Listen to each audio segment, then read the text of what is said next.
Parliament. His name is Isaac Adongo. You're welcome to Eyewitness News, sir. Yeah. Thank you very much. Good evening and good evening to your listeners. You sat before me a few weeks back and spoke about NIB. You said NIB had some ailments, which ailments could have been cured, but you have sensed that the central government was planning to sell it off to itself in a very dubious manner. You were concerned. Tonight, your colleague on the majority side, who says he has so much information on the bank, has called a press conference, and he says it is all right. He agrees that the government should help recapitalize NIB. But what you have said is not true. One, NIB's treasury is not bankrupt. The managing director of the bank is not operating from Canada like you claim, and that you should simply stop the politicization. It would not help. What's your response, sir? Well, thank you very much, Omaru. Listening to him, this is the person who started the conversation by issuing a disclaimer on himself that he's basically illiterate in finance.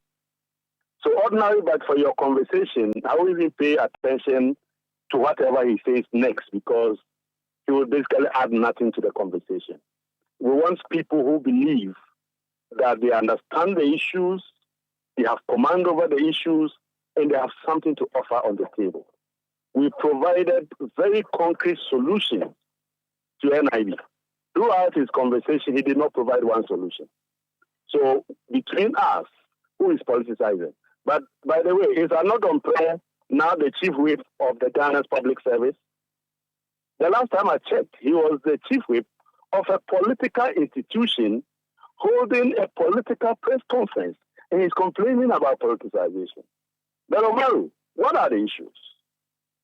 One, he admits that since 2017, and don't forget that 2017 NDC was in government, from 2017, 2018 up to date, the National Investment Bank, the NIB, has failed to publish audited financial reports required by law.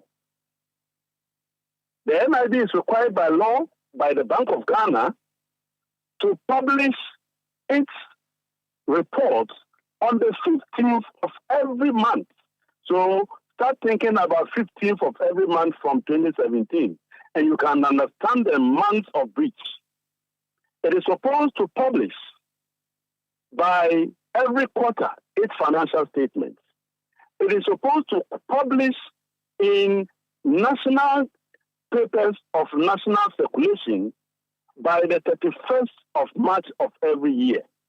For since 2017, this bank, nobody knows what is happening with its financials.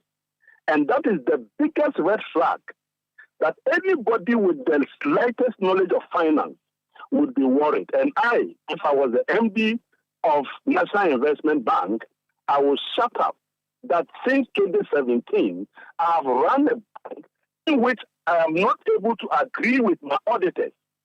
That my auditors really think that there's something untoward and want to qualify my account. Of course, Annoh Dompreh will not understand what it means by qualifying the accounts of a bank. But that is a big issue. It means that your auditors say that they cannot express an opinion on the account as presented, and that the only way they can do that is to alter their opinion in order to reflect substantial and material matters that affect the bank. And it's because you do not agree, they will not sign off the accounts, so you have no account to publish. Annoh Dompreh does not understand the seriousness of this. And you remember that he mentioned at the press conference that the NIB's head office, which was the issue I raised, was a matter of butter.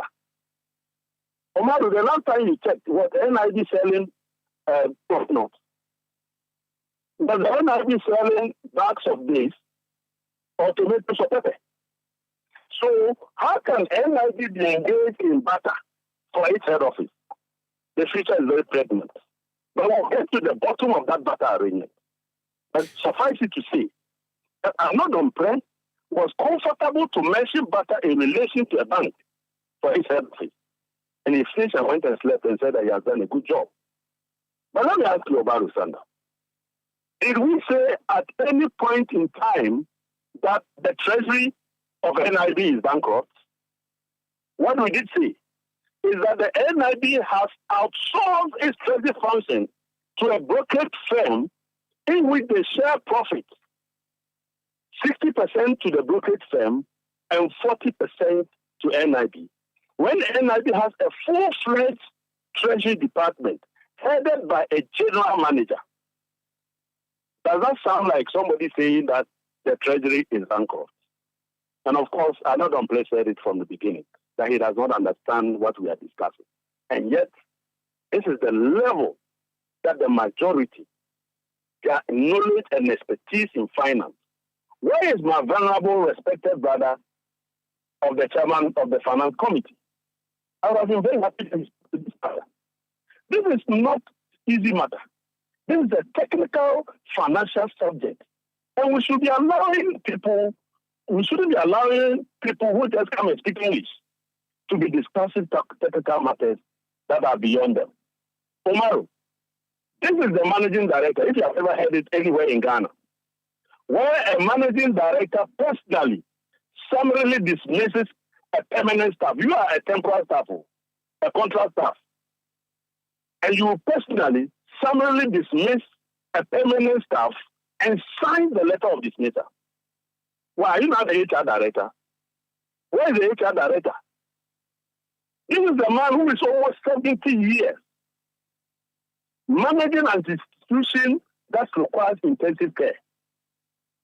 Which one does he prioritize? The health of an aging man almost 70 and the health of the bank. And I called on the president to ask that man to go home and continue his pension. You see, I heard them say that Joy FM apologized and retracted the fact that the man was in Canada for several years. He did not hand over the bank for several months. And all he was doing was any meetings in Zoom. How can Joy FM apologize and retract for something he did not say? You know what I'm standing on. And at appropriate time, the managing director will know what I know. But look, the issues of NIB are not politicization. We have put together a program and a roadmap that can save NIB. If they have any alternative solutions on the table, they should proffer those solutions and then compare the superiority. But I want Annoh Dompreh and the majority to know that we have only one objective. And that objective is to bring like-minded people to proffer solutions that will save NIB so that NIB can perform its... I heard him say that NIB gave loans to non-bank financial institutions and those monies will be recovered. Umaru, still I don't blame Annoh Dompreh because very simple knowledge of regulatory conduct will tell you that if the Securities and Exchange Commission, together with the Bank of Ghana, are trying to close and collapse financial institutions, you do what we call interconnected lending within the industry. Because it is an industry where funds flow from one sector to the other. And they create systemic risk that must be addressed as the first and most important action to take. So the Bank of Ghana and Securities and Exchange Commission would have known that the action we are taking to resolve banks will create a problem of NIB not collecting its 500 million within the sector. Will create a problem of rural and community banks not collecting over 700 million they have locked up in the financial sector.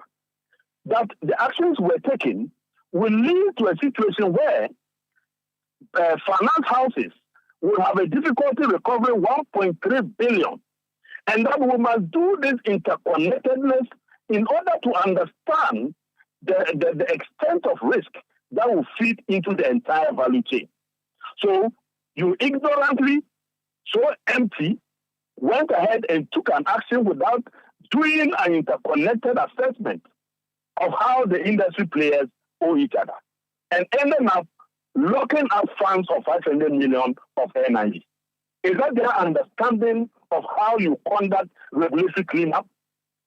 That you will undertake regulatory cleanup without first addressing the interconnectedness of lending within the industry in order that there will still be funds flowing within the industry after your exercise. By the time they finished, the finance houses were gone. They finished. Rural and community banks were malnourished.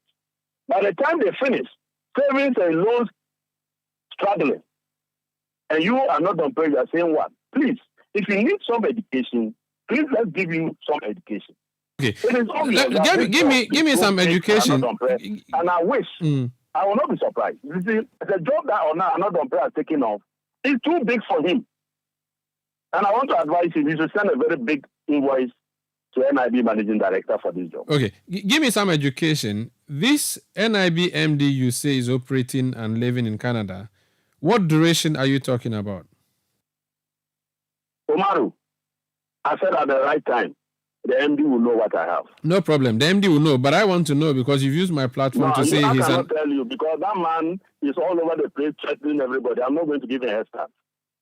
So I'm not going to give him a head start. But Honorable, you see, I was there when Joy FM called me. The man has sent them a letter threatening them. I say, hey, you didn't say what he is claiming. I said it. So why are you going to retract and apologize for what I said?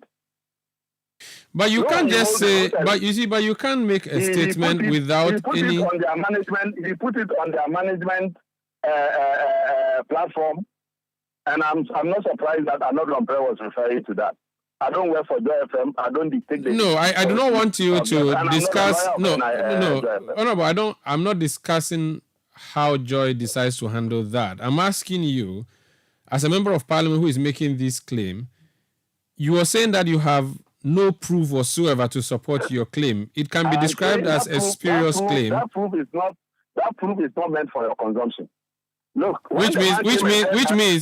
Oh no. Hold on. No, you listen to me, Honorable. No, I will listen to you. I've listened to you all night, actually. Honorable. Well, you don't have to listen to me. I have listened to you enough. I want you to also listen to me now. I'm going to make a point that you are not interested. No, I want you to clarify a point you have made. You have said. So let me give you an example. No, don't give me an example. No, hold on. The MD you say is an absentee MD running the bank from Canada. I want to know when he went to Canada and how long he has been there for and what purpose he's there for. Do you have that fact? Omaru. Do you? You remember the week that we did the press conference? Yes. If you remember that, we traced back to the Wednesday of that previous week, asking whether he joined a meeting involving the Industrial and Commercial Workers Union, ICU, to discuss this issue about ADB and NIB from Canada. Asking. Okay. Which issue? The issue of me being absent or the issue? Whether he did that. Yeah. I'm saying you're going up. So which issue? To discuss what issue? I've already explained to you that I'm under the instruction not to speak publicly about that issue. Then let's leave it here. And that at the right time. No problem. So the MD will know what I know. No problem. I hear you. Thank you for speaking to us. That's Isaac Adongo there. He's member of parliament for Bolga Central.